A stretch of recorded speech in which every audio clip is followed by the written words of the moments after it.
لاہور میں ایک عجیب صورتحال اس وقت پیدا ہو گئی جب ایک شہری کی طرف سے فہمید نواز ان کا نام بتایا جاتا ہے۔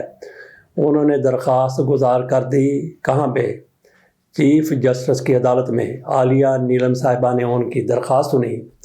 آپ سنیں گے تو آپ بھی بڑے مطمئن اور خوش ہوں گے کہ شاید ان کی درخواست پر کوئی کارروائی کی گئی، حکم نامہ جاری کر دیا گیا۔ انہوں نے کہا کہ جناب چیف صاحب، میں یہ چاہتا ہوں کہ کم از کم تنخواہ $1000 تک مقرر کر دی جائے۔ $1000 کتنے ہوتے ہیں ذرا اندازہ کیجئے، 3,80,000 روپے۔ اگر 380 روپے کا $1 ہو تو یہ رقم بن گئی 3,80,000 روپے۔ تو ان کی طرف سے ایسا عدالت میں جا کے کہا گیا، ایسی ڈیمانڈ کی گئی، ایسا ان کی طرف سے حکم نامہ لینے کی کوشش کی گئی۔ اس پر چیف صاحب کی طرف سے کیا کہا گیا؟ ان کی اپنی تنخواہ شاید 30 لاکھ ہے یا 25 لاکھ ہے، 20 لاکھ ہے، 15 لاکھ ہے۔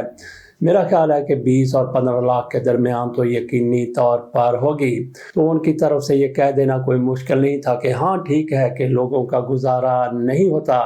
تو اس بھائی صاحب کی طرف سے کیا سرکاری ملازمین کے لیے تنخواہ کی بات کی گئی تھی یا پھر ہر کسی ملازم کے لیے؟ تو ہر کسی ملازم میں گھر کے ملازم بھی آ جاتے ہیں، جس کو آپ صفائی والی کہتے ہیں، جس کو ڈرائیور کہتے ہیں یا گارڈ کہتے ہیں، جو بھی آپ نے گھر میں ملازم رکھا ہوتا ہے وہ بھی آ جاتا ہے۔ اور آفس میں اور اپنے دفاتر میں آپ نے جو دفتری رکھے ہوئے تھے جن کو آفس بوائے کہتے ہیں، خواہ اس کی عمر 70 سال ہو، بہرحال ان کو آفس بوائے ہی کہا جاتا ہے۔ تو فہمید نواز صاحب کی طرف سے کیا سارے ملازمین کے لیے جو سرکاری ہیں غیر سرکاری ہیں سب کے لیے انہوں نے کہا تھا کہ $1000 تنخواہ مقرر کر دی جائے؟ ساتھ انہوں نے کہا کہ یہ تنخواہ کم از کم ہونی چاہیے، اس سے زیادہ اگر کوئی گنجائش رکھتا ہے تو اس سے زیادہ بھی کی جا سکتی ہے۔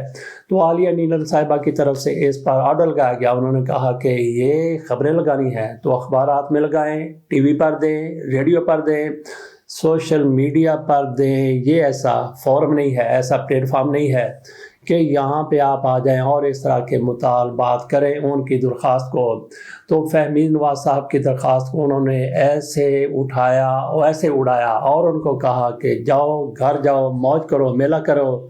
تو یہاں پہ کوئی پذیرائی نہیں ہو سکتی۔ اس طرح سے ان کی یہ درخواست واپس کر دی گئی۔ اور کچھ ملازمین کی طرف سے ہو سکتا ہے کہ گارڈ جو ہیں، ہو سکتا ہے کہ جو دوبینائی کسی محکمے میں کام کرتے ہیں، ہو سکتا ہے کہ جو کسی آفس میں آفس بوائے کے طور پہ کام کرتے ہیں، ہو سکتا ہے کہ جو دھوبی ہیں، نائی ہیں، موتی ہیں، وہ بھی کئی اداروں میں کام کرتے ہیں۔ انہوں نے جب یہ سنا ہوگا کہ $1000 تنخواہ ہونے جا رہی ہے، یعنی 3,80,000 روپے، انہوں نے تو پھر پٹھی چھلانگیں لگائی ہوں گی، الٹی کلا بازیاں انہوں نے کھائی ہوں گی خوشی کے مارے۔ لیکن ان کی خوشی توڑ نہ چڑھ سکی، اوپر تک نہ جا سکی، مکمل نہ ہو سکی کہ چیف صاحب کی طرف سے ایسا آرڈر لگا دیا گیا۔ تو چلتے ہیں FBR کے چیئرمین کی طرف سے کہا گیا ہے، یہ ہے راشد لنگڑیال صاحب، لنگڑے ہو کے چلتے ہیں یا پھر لنگر تقسیم کرتے ہیں، بہرحال ان کی قوم لنگڑیال ہے۔ راشد محمود صاحب کی طرف سے کہا گیا کہ اب وہ لوگ رڈار پہ آ رہے ہیں، وہ لوگ ہمارے رڈار پر آ چکے ہیں جن کے پاس لش پش گاڑیاں ہیں، جو نئے اور مہنگے کپڑے پہنتے ہیں، جن کی بود و باش بڑی زبردست قسم کی ہے۔ انہوں نے کہا کہ ان پر ہمارا رڈار فکس ہو گیا ہے، ان سے بھی ٹیکس لیں گے۔ اگر ایسے لوگ جو بڑی بڑی گاڑیاں رکھتے ہیں، K2 نہیں بلکہ آج کل وہ گولڈ لیف، شاید اس سے بھی بڑی کوئی سگریٹ ہو، وہ پیتے ہیں، سگار پیتے ہیں، اس کے ساتھ ساتھ ڈسٹل واٹر پیتے ہیں، باہر کا پانی پیتے ہیں، کوک پیتے ہیں، پیپسی پیتے ہیں، KFC سے کھانا کھاتے ہیں، میکڈونلڈ سے کھاتے ہیں، باہر سے بہت کچھ منگواتے ہیں۔ اگر ایسے لوگ ٹیکس نہیں دیتے تو ان سے ٹیکس وصول کیا جانا چاہیے۔ اگر یہ لوگ، ان کی بود و باد بڑی زبردست ہے، ان کے پاس بڑی زبردست قسم کی لش پش کرتی ہوئی لگژری گاڑیاں ہیں، ان کے کپڑے میلے نہیں ہوتے، بڑا زبردست مہنگا پرفیوم استعمال کرتے ہیں، سر پر کلے والی ٹوپی رکھتے ہیں، سونے کے بٹنوں والی قمیض پہنتے ہیں، سٹڈ بھی ان کے سونے کے ہوتے ہیں، قلم بھی ان کا سونے کا ہوتا ہے، اور ان کا جو چوٹ ہے وہ بھی سونے کا ہوتا ہے۔ اگر وہ ٹیکس دیتے ہیں تو میرا نہیں خیال کہ کسی کو کوئی مسئلہ ہونا چاہیے۔ تو ویسے کچھ لوگوں کو ویسے تکلیف ہو جاتی ہے کہ یہ دیکھیں ان کے گھر میں گوشت پک رہا ہے، یہ دیکھیں گے ان کے نئے کپڑے ہیں، یہ دیکھیں گے اس نے کھسا پہن لیا، یہ دیکھیں گے اس نے لاچا